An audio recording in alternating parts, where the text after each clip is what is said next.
নমস্কার। আজ 23শে জানুয়ারি আমাদের ভারতবর্ষের অন্যতম স্বাধীনতা সংগ্রামী নেতাজি সুভাষচন্দ্র বসুর জন্মদিন। তাকে শ্রদ্ধা জানিয়ে আজকের এই পোলিও মাইলাইটিস সংক্রান্ত কিছু আলোচনা আমরা করার চেষ্টা করব। দেখুন, যতগুলো ভাইরাল ইনফেকশিয়াস ডিজিজ বা ইনফেকশনের মাধ্যমে যে সকল রোগগুলো হয়, সেগুলোকে আমরা ভ্যাকসিনেশনের মাধ্যমে সম্পূর্ণভাবে নির্মূল করতে পেরেছি। তার ভিতরে অনেকদিন আগে যেটা পেরেছিলাম সেটা ছিল স্মল পক্স। সম্প্রতিকালে বিশেষ করে 1988 থেকে 2001 এই সময়টা ছিল একটা সারা বিশ্বব্যাপী একটা আন্দোলনের একটা পটভূমি। আজকে আমরা নিঃসন্দেহে বলতে পারি যে পৃথিবী থেকে পোলিও মাইলাইটিস নামক যে দুরারোগ্য ব্যাধি, যেটার অন্যতম কারণ হচ্ছে পোলিও ভাইরাস, সেটাকে আমরা নির্মূল করতে পেরেছি। এবার কথা হচ্ছে যে হয়তো কিছু কিছু কথা আজকের ক্ষেত্রে কন্ট্রাডিক্টরি হয়ে উঠে আসবে, কিন্তু প্র্যাকটিক্যালি কোনো কন্ট্রাডিকশন আমি আনতে চাই না, কিন্তু এলেও আসতে পারে, যাতে সেটা কোনো প্রকার বিতর্কিত জায়গায় না যায়। সেই জন্য আপনাদেরকে প্রথম থেকে একটা অনুরোধ রাখবো, কারণ বাস্তবটাকে মানতে হবে, সত্যটাকে মানতে হবে, যেটা ঘটেছে সেটাকে মানতে হবে।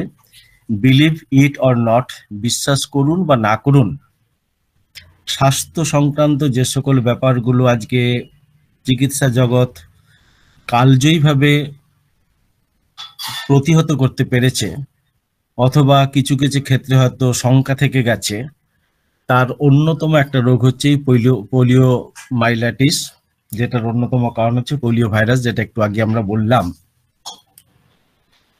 তো পোলিও সম্বন্ধে বলতে গেলে দেখুন, বর্তমান পটভূমিতে যারা প্র্যাকটিস করছেন বা আমরা যারা আছি, তারা কিন্তু তার হ্যাজার্ডটা অর্থাৎ তার যে ভয়ানক একটা জায়গা, সেটাকে কিন্তু আমরা লক্ষ্য করেছি। পোলিও একবার হলে সেখান থেকে বেরিয়ে আসা কখনোই সম্ভব নয়, যার জন্যই সারা বিশ্বব্যাপী আন্দোলন, বিশ্বব্যাপী প্রচেষ্টা এবং তার ফলে একটা সাফল্যের জায়গা। এই ভ্যাকসিনেশন নিয়ে হয়তো অনেক হোমিও চিকিৎসকের ভিতরে মতবিরোধ, মতানৈক্য বা আরো নানান ধরনের চিন্তা ভাবনা থাকতেই পারে, কিন্তু এটাকে তো অস্বীকার করার কোনো উপায় নেই যে আজকে হু নির্দেশিত পথে আমরা চলতে চলতে সেটাকে আজকে আমরা সম্পূর্ণভাবে পরাভূত করতে পেরেছি। এবার প্রশ্ন হলো, তাহলে আজকের এই ক্লাসটার দরকার কেন? যেভাবে আমরা স্মল পক্সের আর কোনো ক্লাসই নিই না, আমরা কি বলবো, প্লেগ প্লেগ নিয়ে আমরা কোনো ক্লাস আলোচনা করি না, বা ক্ষেত্র বিশেষে কলেরা নিয়ে আমরা বলি না, হয়তো ইন্টেস্টাইনাল ডিসঅর্ডার হিসেবে আমরা হয়তো ডায়রিয়ার সমতুল কিছু জায়গাকে আলোচনায় রাখি, তথাপি বলতে পারি পোলিওর ব্যাপারটা কিছুটা হলেও কিন্তু এখনো দরকার থেকে গেছে কিছুটা আলোচনার, যার জন্যই আজকের এই উপস্থাপনা। যদিও যে সিরিজ ধরে পড়ানো হচ্ছে, আলোচনা হচ্ছে, অর্থাৎ ইনফেকশিয়াস ডিজিজ, আগে যেগুলো আমরা বলেছিলাম, অর্থাৎ যেটা নিশ্চয় আপনারা দেখতে পাচ্ছেন, মিজিলস বলানো আমাদের হয়ে গেছে। আসলে কি বলতে চাইছিলাম কি, major vaccine preventable viral infection, অর্থাৎ যে সকল ভাইরাল ইনফেকশন গুলো আমরা ভ্যাকসিনেশনের মাধ্যমে প্রতিহত করতে পেরেছি, তার ভিতরে আছে মিজিলস, আছে পারি, মামস আছে। আজকে কিন্তু পোলিও মাইলাইটিস নিয়ে আলোচনা হবে, পরবর্তী ক্ষেত্রে রুবেলা এবং র্যাবিস নিয়েও আলোচনা হবে, সেটা আমি একটা ভরসা দিতে পারি। এবার দেখুন, মিজিলস যেটা আলোচনা হয়েছিল একাধিকবার, বিভিন্ন সময়ে, বিভিন্নভাবে, বিভিন্ন রোগীর ক্ষেত্রে আমরা পাই, মামসেও কিন্তু আমরা পাই, কিন্তু পোলিও মাইলাইটিসের ব্যাপারটা কিছুটা হলেও কিন্তু আলাদা। একবার যিনি এর আক্রান্ত হয়েছেন তার জীবনটা যে কি পরিমাণে ভয়ানক এবং ভয়াবহ সেটা যে পরিবারের হয়েছে বা যে শিশুটি ওই 5 বছর বয়স থেকে আক্রান্ত হয়েছে তার জীবনটা দেখলেই কিন্তু বোঝা যায় যে আমরা কত অসহায়ভাবে চিকিৎসা জগতে দাঁড়িয়েও সেই জায়গাগুলোকে কিন্তু কোনোভাবেই উম, সেখান থেকে আমরা তাকে আরোগ্যের জায়গায় নিয়ে যেতে পারছি না। যারা একদম হোমিওপ্যাথির কপিবুক হিসেবে যারা প্র্যাকটিস করেন, আমি জানি না তারা কি বলবেন বা তারা এই পোলিও মাইলাইটিসে আক্রান্ত হননি এইরকম রুগীকে কিভাবে প্রিভেনশন দেবেন, বা যার একবার পোলিও হয়ে গেছে হোমিওপ্যাথি মেনে তারা কতটা আরোগ্য দিতে পারবেন সেটা নিয়ে আমার কিন্তু ব্যক্তিগতভাবে যথেষ্ট সন্দেহ আছে। কারণ কেন, আমরা প্রচুর রুগী প্রচুর মিরাকেল ঘটনা আমরা শোনাই, আমরা বলি এইভাবে হয়ে গেছে সেইভাবে হয়ে গেছে, আমি এইভাবে ট্রিটমেন্ট করেছি সেরে গেছে, কিন্তু আজ পর্যন্ত কোনো চিকিৎসককে পোলিও মাইলাইটিস সে হোমিওপ্যাথিতে কোনো প্রকার আরোগ্য হয়েছে? যদি কেউ বলতে পারেন আমরা তো রোগের নাম ধরে চিকিৎসা করি না, কোনো দরকার নেই, পোলিও মাইলাইটিসে আক্রান্ত হয়েছে এমন একটি রুগীকে তারা সুস্থ করেছেন এরকম নজির আমি কিন্তু আজ পর্যন্ত কোথাও পাইনি। সেই জন্য কিন্তু এতটা বিতর্কিত একটা আমি কথা বলতে আজকে বাধ্য হচ্ছি বা বলে ফেলেছি। আপনারা নিজগুণে সেটাকে ক্ষমা করবেন, বা পারলে পোলিও মাইলাইটিস সারিয়ে একবার বলুন যে দেখুন ডক্টর বর্মন আপনার চিন্তা ভাবনা কতটা ভুল, যে দেখুন এই পোলিও মাইলাইটিস ডায়াগনোসিস হয়েছে, আমরা হোমিওপ্যাথি দিয়ে তাকে সারিয়ে ফেলেছি। আমি খুব আনন্দিত হব এবং নতশিরে তাদের কাছে স্বীকার করব যে তারা সত্যি একটা বিশাল জায়গায় হোমিওপ্যাথিকে নিয়ে যেতে পেরেছেন। ছবিগুলো দেখুন, ছবিগুলো দেখলেই এই ভয়াবহতার কথা ব্যাখ্যা করতে পারবেন, বুঝতে পারবেন কি অসহায়ভাবে একটা রুগী, একটা শিশু রুগী আস্তে আস্তে বড় হয় এবং তার জীবনটা কিভাবে একদম অন্ধকারের জায়গায় গিয়ে পৌঁছে যেতে পারে বা পৌঁছে গিয়েও থাকে। যাদের হয়তো মাইল্ড, আমরা একটু পরে আলোচনা করব মাইল্ডের পরিস্থিতিটা কোথায়, বা মডারেট, বা এতে বিভিন্ন ধরনের ঠিক ডিগ্রি নয়, কি পরিমাণে হয়েছে কতটা হয়েছে নিয়ে তো আমরা আলোচনা করি, অর্থাৎ সেই বিকলাঙ্গের ব্যাপার কত পার্সেন্ট সে বিকলাঙ্গ হয়েছে তার উপরেও কিন্তু আমরা অর্থোপেডিক হসপিটাল থেকে তার সহায়তা পাই বা আমরা সেইভাবে এগিয়ে চলি। কিন্তু যে আরোগ্যটা হোমিওপ্যাথি দিয়ে হওয়া উচিত ছিল খাতা কলমে, সেটা কিন্তু বাস্তবে দেখানো যায় বলে আমার মনে হয় না। আমার নেগেটিভ কথা নয়, এটা আমার দুঃখের কথা। এবার চলে আসুন ছোট ছোট ভাবে আমরা কয়েকটা স্লাইড দেখে নিই, তাহলে আমরা বুঝতে পারবো যে আমরা আজকে কোথায় দাঁড়িয়ে আছি বা একটা জায়গায় আমরা কি করতে পারি। কি করতে পারি আমি তো বলেইছি, আমি কিছু করতে পারিনি। যদি হোমিওপ্যাথি করতে পারে নিঃসন্দেহে সেটা ভালো জায়গায় পৌঁছবে, একটা বিপ্লব ঘটে যেতে পারে, কিন্তু কতটা হয় সেটা কিন্তু আমার জানা নেই। এবার দেখুন কেন ঘটনাগুলো আজকের এই দুর্বিষহ জায়গায় পৌঁছে যায় সেটা সম্বন্ধে একটু আলোকপাত করা যাক।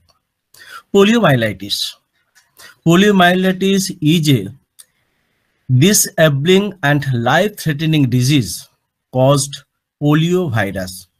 ডিসেবলিং মানে একদম অক্ষম করে দেয়, একদম ক্ষমতাকে নষ্ট করে দেয়, এবং কিছু কিছু ক্ষেত্রে লাইফ থ্রেটনিং, এবং কিছু কিছু ক্ষেত্রে দেখা যায় যখন সে রোগের সূত্রপাত হয় ওই 5 থেকে 6 বছরের মধ্যে বা ওই ভয়ানক সময়টাতে একটা শিশুর, সেখানে কিন্তু একটা লাইফ থ্রেটেনিং একটা ব্যাপার থেকেই যায়, কারণ অনেক সময় রুগী কিন্তু সেই পরিস্থিতি সামলাতে না পেরে সেই ভাইরাল ইনফেকশনের দ্বারা কিন্তু মৃত্যু মুখে পতিত হয়।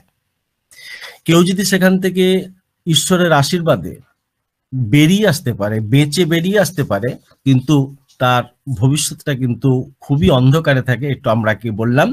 এবার দেখুন, the virus spread from person to person, একটা শরীর থেকে আরেকটা শরীরে কিন্তু এই রোগটা ছড়িয়ে পড়ে, infectious disease, and can infect a person spinal cord causing paralysis. অর্থাৎ তার এই স্পাইনাল কর্ডটাকে এমন ভাবে নষ্ট করে দেয়, ওয়াস্টিং করে দেয়, শেষ করে দেয়, যে একটা রুগী একটা বিভ্রান্তিকর, বিশেষ করে লোয়ার পোর্শনের প্যারালাইসিস নিয়ে কিন্তু সে বেঁচে থাকে। অর্থাৎ লোয়ার পোর্শনের প্যারালাইসিস একটা পাই হোক বা দুটো পাই হোক বা স্পাইনাল কর্ডে হোক, তা কিন্তু হাঁটা চলাটা আর কোনোভাবে কিন্তু স্বাভাবিক জায়গায় থাকে না। এই জিনিসটা আমাদেরকে সম্পূর্ণভাবে কিন্তু স্বীকার করতে হবে। তাহলে এই ছিল একটা রাফলি অ্যাজাম্পশন বা আমাদের চিন্তা ভাবনা বা আমাদের উপলব্ধি বা আজকের চিকিৎসা জগৎ যেটুকু বুঝতে পেরেছে তার একটা সামারি। এবার দেখুন, আমরা যদি আর একটু এগিয়ে যাই, আমরা যদি এই সাইন অ্যান্ড সিমটমস এর দিকে যাই, তাহলে আমরা কি দেখব? ওই যে 5 বছর বললাম, তার আগে কিন্তু ভ্যাকসিনের কার্যকলাপ সারা বিশ্বব্যাপী শুরু করে দেয়, আমরা সেটাকে মানি। সেখানে কি বলা হচ্ছে, ইনিশিয়াল সিমটমস অফ ফিভার, প্রাথমিকভাবে প্রথম অবস্থায় একটা রোগীর যে কষ্টটা সব থেকে এসে উপনীত হয়, যখন আমরা বিন্দু মাত্র বুঝতে পারি না যে একটা পোলিও ভাইরাস একটা শিশুকে কিভাবে শেষ করে দিতে বসেছে, তখন আমরা কি দেখতে পাই? আমরা দেখতে পাই ইনিশিয়াল সিমটমস এর মধ্যে ফিভার, জ্বর, ফ্যাটিগ অর্থাৎ তার একটা ভয়ানক দুর্বলতা, হেডেক তার একটা মাথা ব্যথা, তার সাথে vomiting, stiffness of neck and pain in the limb. দেখুন, এই সকল লক্ষণগুলো আর 5টা জ্বরের লক্ষণের সাথে কিন্তু খুব ওতপ্রোতভাবে জড়িয়ে আছে। আমরা যখন রিউমাটয়েড আর্থ্রাইটিসের অবস্থা দেখি, প্রথম অবস্থায় যখন দেখি, মোটামুটি ভাবে এই লক্ষণগুলি কিন্তু আমরা পেয়ে থাকি। এবার যখন রিউমাটয়েড আর্থ্রাইটিসের কথা ভাবছি, তখন হোমিওপ্যাথি হিসেবে আমরা একটু খোঁজ নিয়ে দেখি যে তার পাস্ট হিস্ট্রিতে কোনো প্রকার রিউম্যাটিক ফিভার এর আগে হয়েছিল কিনা, বা আর আমরা কি দেখে থাকি, ফ্যামিলিতে রিউম্যাটিজমের ব্যাপার আছে কিনা, আর আমরা কি দেখে থাকি যে ফ্যামিলিতে কারো কার্ডিয়াক ট্রাবলস আছে কিনা।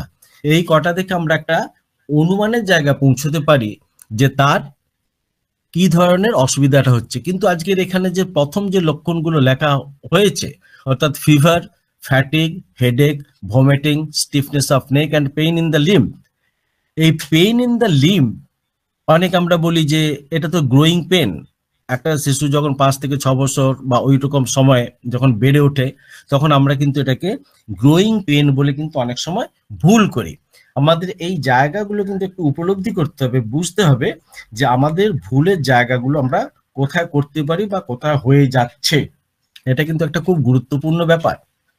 এবার পরের পয়েন্টটা দেখুন, 1 in 2000 infection lead to irreversible paralysis usually in the leg, অর্থাৎ পায়ে তাদের এমন এক ধরনের প্যারালাইসিস শুরু হয়, সেটা সবার হয় না, 200টা শিশুর মধ্যে নয়, হিসেব করে দেখুন 200টা ইনফেকশিয়াস ডিজিজের মধ্যে 200খানা শিশুর মধ্যে যদি হতো, তাহলে তো একটা মারাত্মক ভয়ঙ্কর জায়গা পৌঁছে যেত। কিন্তু বলা হচ্ছে কোথায়, যে এই ধরনের ইনফেক্টেড হয়েছে এমন শিশুর মধ্যে যে সকল কষ্টগুলো আমরা দেখা দিতে লক্ষ্য করে থাকি, বিশেষ করে পায়ের দিকে, তার ভিতরে থেকে যাচ্ছে একটা প্যারালাইসিসের মতো একটা অবস্থান। আরেকটা কি বলা হচ্ছে, polio mainly affects children under 5 years of the age, অর্থাৎ 5 বছরের নিচের শিশুদের মধ্যেই কিন্তু এই ধরনের ভাইরাল ইনফেকশন বা পোলিও মাইলাইটিস হওয়ার বা পোলিও ভাইরাসের দ্বারা আক্রান্ত হওয়ার একটা প্রবল কিন্তু সম্ভাবনা থেকে যায়, বা আমরা বলতে পারি যারা হয়, যাদের ক্ষেত্রে ঘটে, সেটা কিন্তু ওই 5 বছরের আশেপাশে বা তার নিচে শিশুদের ক্ষেত্রে কিন্তু হয়। অর্থাৎ এ থেকে আমাদের একটা চেতনা আসা উচিত, আমাদের চিন্তা ভাবনা একটা সুস্পষ্টতা আসা উচিত এটাই, যে যখন আমরা এই বয়সের কোনো শিশুর আমরা চিকিৎসা করব, অর্থাৎ তার যে লক্ষণগুলো বলা হলো, fever, fatigue, headache, vomiting, stiff neck and pain in the limb, আমরা কিন্তু একটু হলেও আমাদেরকে সতর্ক হতে হবে যে এটা অন্য কোনো প্রকার এই ভয়ঙ্কর রোগের দিকে যাচ্ছে না। তো কি ধরনের টেস্ট করব সেটা আমি পরে বলছি, কিন্তু আমাদের এই জিনিসটাকে মাথায় রাখা, অর্থাৎ একজন হোমিওপ্যাথি চিকিৎসক যদি ব্যাপারটাকে একদম অবজ্ঞা করে বেরিয়ে যান না, আমাদের সব দরকার নেই, প্রতি পদে পদে কিন্তু আমরা একটা ভুল করতে পারি, সেটা কিন্তু আমি ব্যক্তিগতভাবে এটাকে মানে কি বলবো বলে রাখলাম বলাটা ভুল, আমাদের সে বিষয়ে কিন্তু আমাদের যথেষ্ট সচেতন হতে হবে। এবার দেখুন সাইন অ্যান্ড সিমটমের মধ্যে আমরা আর কি কি পেতে পারি।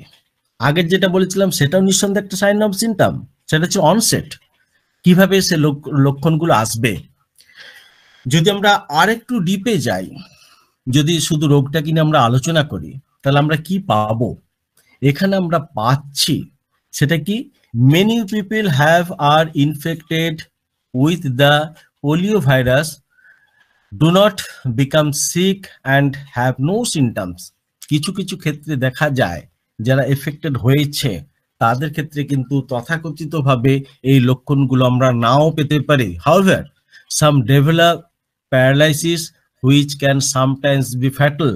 ফ্যাটাল মানে হচ্ছে একটা ভয়ঙ্কর জায়গায় পৌঁছে যাওয়া বা মৃত্যু মুখে একটা জায়গাকে নিয়ে চলে যাওয়া, একটা পরিস্থিতিকে মৃত্যুর দ্বারে পৌঁছে দেওয়া।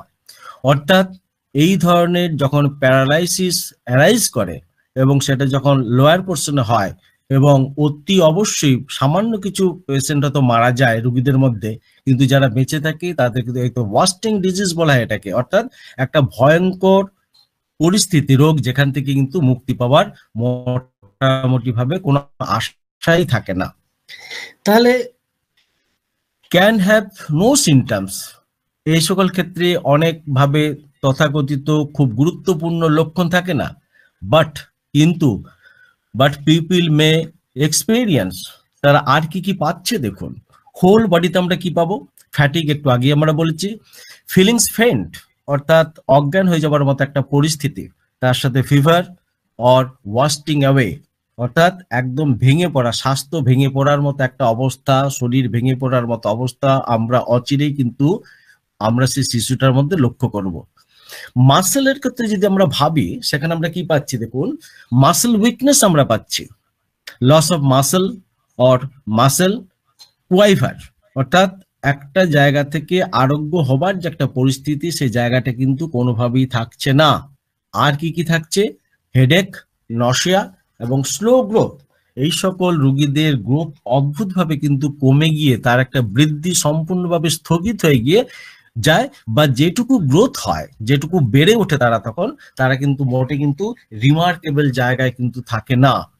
তাহলে একটা শিশু চিকিৎসা করতে গিয়ে আমরা যদি রোগটাকে না বুঝি এবং আমরা যদি সবসময় মনে করি যে না আমরা তো হেরিডিটারি দেখব, আমরা ফ্যামিলির যদি ডোয়ার্ফ থাকে নিশ্চয়ই ফ্যামিলিতে একটা এরকম ব্যাপার থেকে গেছে, বা আমরা ভাবতে পারি যে ম্যাল নিউট্রিশনের জন্য এই জিনিসটা হচ্ছে, বা এটা ভাবতে পারি যে শিশুটা সুস্থ পরিবেশে নেই, সে একটা মানসিক যন্ত্রণার শিকার, আমরা যেটাকে খুঁজে পাচ্ছি না, আমরা তার মনোলক্ষ্য নিয়ে বিশাল ঘাটাঘাটি করলাম, আমরা কিন্তু হেরে যাব এই জন্যেই যে এতক্ষণ যে কথাগুলো বলা হচ্ছিল সেটা হচ্ছে একটা সার্বিকভাবে একটা শিশু চিকিৎসা, একটা ফ্যামিলির অন্তর্গত থেকে তার কি ধরনের রোগ হতে পারে সেই চিন্তা ভাবনা। কিন্তু আপনার শত্রুপক্ষ যদি এই ধরনের ভাইরাল ইনফেকশন হয়, অর্থাৎ ভাইরাস হয়ে গিয়ে থাকে, সেখানে কিন্তু আপনাকে কিছুটা হলেও নতুন ভাবে ভাবতে হবে, নতুন ভাবে খুঁজতে হবে যে আমাদের ভুল ভ্রান্তিগুলো কোথায় আছে, কোন জায়গাতে একটু করে পৌঁছে যেতে পারছি। এবার দেখুন যেটুকু বললাম, আরেকটু আমরা ডিপে যাওয়ার চেষ্টা করছি, আরেকটু আমরা ডিপে যেতে চাইবো। আমি তো অনেক জায়গাতে এই ধরনের আলোচনাতে যেটা আমি বলে থাকি সেটা কি না, সেটা হচ্ছে এই ধরনের অর্থাৎ এসেনশিয়াল অফ ডায়াগনোসিস, যেটা আমি এটাকে খুব গুরুত্ব দিই, আমার খুব আনন্দ লাগে এই এসেনশিয়াল অফ ডায়াগনোসিসটাকে নিয়ে যখন আমি ঘাটাঘাটি করি, বেশ টার্ম ফিল করি হোমিওপ্যাথি হিসেবে না, চিকিৎসক হিসেবে। সেখানে দেখুন এসেনশিয়াল অফ ডায়াগনোসিসে কি বলা হয়েছে, ইনকিউবেশন পিরিয়ডটা কবে, 9 থেকে 12 ডেজ ফ্রম এক্সপোজার, যেদিন থেকে সে আক্রান্ত হয়েছে সেদিন থেকে 9 থেকে 12 দিনের মধ্যেই কিন্তু তার এই ধরনের সমস্যাগুলো দেখা দেবে। কি পাবো? এসেনশিয়াল অফ ডায়াগনোসিস যেটা কথা বলা হচ্ছে নিয়ার অ্যাবাউট একই কথা বলা হয়েছে, কিন্তু কত গুরুত্বপূর্ণ কথাগুলো দেখুন, যে muscle weakness, headache, stiff neck, fever, nausea, vomiting and sore throat. এই সোর থ্রোট কথাটা কিন্তু আমরা এতক্ষণ পাইনি, যখন এসেনশিয়াল বা ডায়াগনোসিসে ঢুকলাম তখন কিন্তু অতিরিক্ত আর একটা লক্ষণ এখানে যুক্ত হলো, সেটা হচ্ছে সোর থ্রোট, অর্থাৎ মাসেলের উইকনেস পাবো, headache, stiff neck, fever, nausea, vomiting and sore throat. খুবই গুরুত্বপূর্ণ এবং তাৎপর্যপূর্ণ এবং রোগ নির্ণায়ক এই লক্ষণগুলো কিন্তু আমাদের মাথায় রাখতে হবে। এরপরের ব্যাপারটা দেখুন, সেটা কি না, lower motor neuron lesson, flaccid paralysis. এই যদি আমরা ফ্ল্যাসিড প্যারালাইসিস সম্বন্ধে আমরা জানি তবে কি কিন্তু আমরা এই জায়গাটাকে উপলব্ধি করব। উইথ তার সাথে কি আছে, decreased deep tendon reflection and muscle wasting. একটা মাসল বা একটা মাসল বলা ঠিকই আছে, খুব ভুল বলছি না, বা একাধিক মাসল ওয়াস্টিং অর্থাৎ সম্পূর্ণভাবে কিন্তু বিধ্বস্ত হয়ে যাচ্ছে। আর আমরা যদি এই ব্র্যাকেটের ভিতরে লেখা ফ্ল্যাসিড প্যারালাইসিসের কথা যদি আমরা ভাবি, সেখানে দেখুন, সেখানে আর কিছুই নয়, তাতে আমরা কি দেখব, সেখানে আমরা দেখব একটা সিভিয়ার উইকনেস, আমরা একটা সিভিয়ার একটা প্যারালাইসিস এবং রিডিউস মাসেল টোন, অর্থাৎ একটা মাসেলের যে টেনোসিটি থাকে, টোন থাকে, সেটা কিন্তু অদ্ভুতভাবে একদম নষ্ট হয়ে যায়। অর্থাৎ তার একটা পোর্শন এতটাই প্যারালাইজড হয়ে যায় যে সেখান থেকে কিন্তু রুগীকে মুক্তি দেওয়া বেশ কঠিন একটা জায়গায় পৌঁছচ্ছে। আরেকটা কি হয় দেখুন, cerebrospinal fluid shows excess leucocytes.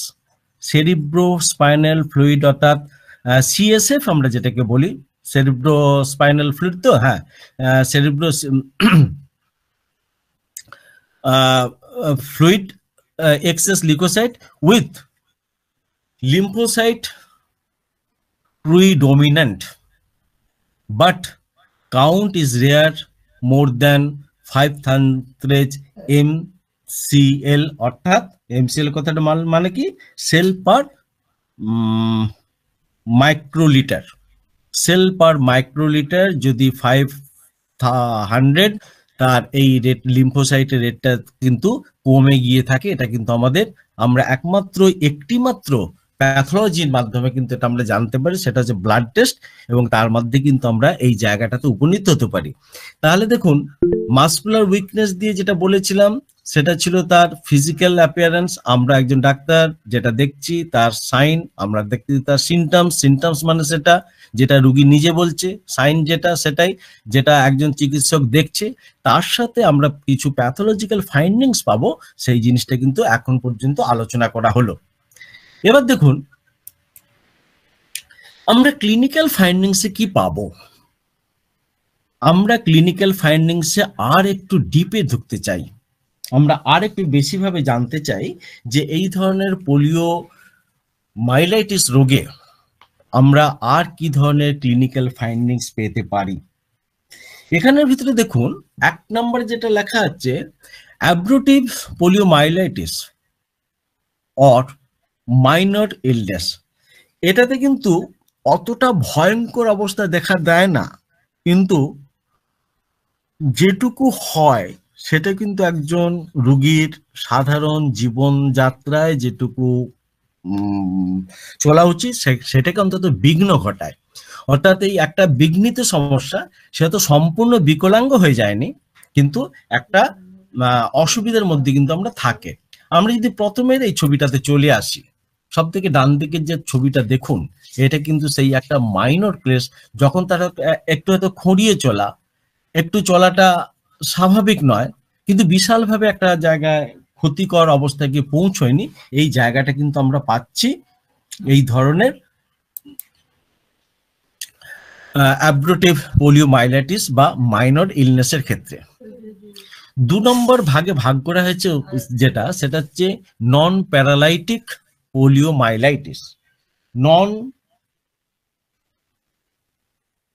এর আগে কিন্তু আমার আরেকটু কিছু বলা উচিত ছিল।